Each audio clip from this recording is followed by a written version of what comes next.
Hello friends, வாங்க இன்றைக்கி ஒரு சூப்பரான ரெசிபியோடு தான் வந்திருக்கேன். ஹோம்மேட் சிக்கன் பீஸா எப்படி செய்யுதுன்னு பார்க்கலாமா? ஃபஸ்ட்டு ஒரு பவுலில் வார்ம் வாட்டர் ஆட் பண்ணிக்கோங்க. கூடவே இன்ஸ்டன்ட் ஈஸ்ட்டும் ஒரு ஸ்பூன் சுகரும் ஆட் பண்ணிவிட்டு ஆக்டிவேட் பண்ண விட்டுருங்க. இப்போ வந்துட்டு 1.5 கப் அளவுக்கு மைதா ஆட் பண்ணியிருக்கேன். இது போல் தண்ணி, சாதா தண்ணியை வச்சு நல்லா பிசைஞ்சு லிட் போட்டு க்ளோஸ் பண்ணி வச்சுக்கோங்க. இது நல்லா டபுள் ஆனதும் இது போல் எடுத்து ஒரு டைம் நல்லா கையிலே பிசைஞ்சிட்டு ஒரு சிலிக்கான் ட்ரே எடுத்து அது இந்த மாதிரி ஸ்ப்ரெட் பண்ணி விட்டுக்கோங்க. இப்போது நல்லா ஸ்ப்ரெட் பண்ணி விட்டதும் ஒரு ஃபோக் வச்சு இந்த மாதிரி ஹோல்ஸ் போட்டு ஓடிஜியில்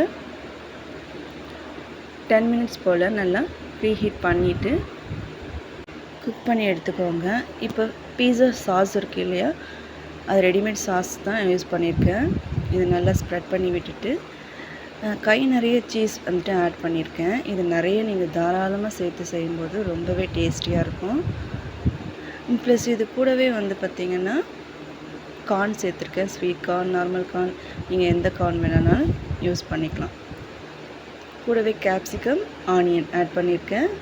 உங்கள்கிட்ட என்ன இருக்கோ அதை நீங்கள் ஆட் பண்ணிக்கலாம்.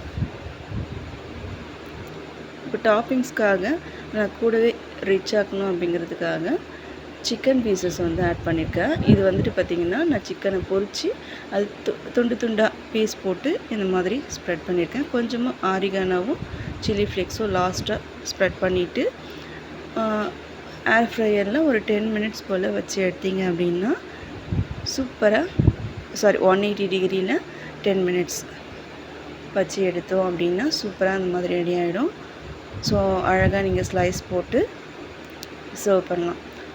ஸோ ரொம்பவே பர்ஃபெக்டாக இதே மாதிரி ரிச்சான டேஸ்ட்டில் வேணும் அப்படின்னா சொன்ன இன்ஸ்ட்ரக்ஷன் படி கண்டிப்பாக ஃபாலோ பண்ணி பாருங்கள். நீங்களும் செஞ்சு என்ஜாய் பண்ணுங்கள். நம்ம சேனலில் ப்ரெட்லேயே நான் பீஸா செஞ்சு காட்டியிருப்பேன். ஸோ அது வந்துட்டு வீடியோஸில் நீங்கள் செக் அவுட் பண்ணி பார்க்கலாம். அதுவுமே வந்து கிறிஸ்பியாக ரொம்பவே சாப்பிட டேஸ்டியாக இருக்கும். உங்கள்கிட்ட வந்துட்டு பேஸ் இல்லை அப்படின்னா இது போல் ட்ரை பண்ணி பார்க்கலாம். ஸோ நீங்களும் என்ஜாய் பண்ணுங்கள். நம்ம சேனலையும் ஃபாலோ பண்ணிக்கோங்க. தேங்க்ஸ் ஃபார் வாட்சிங்.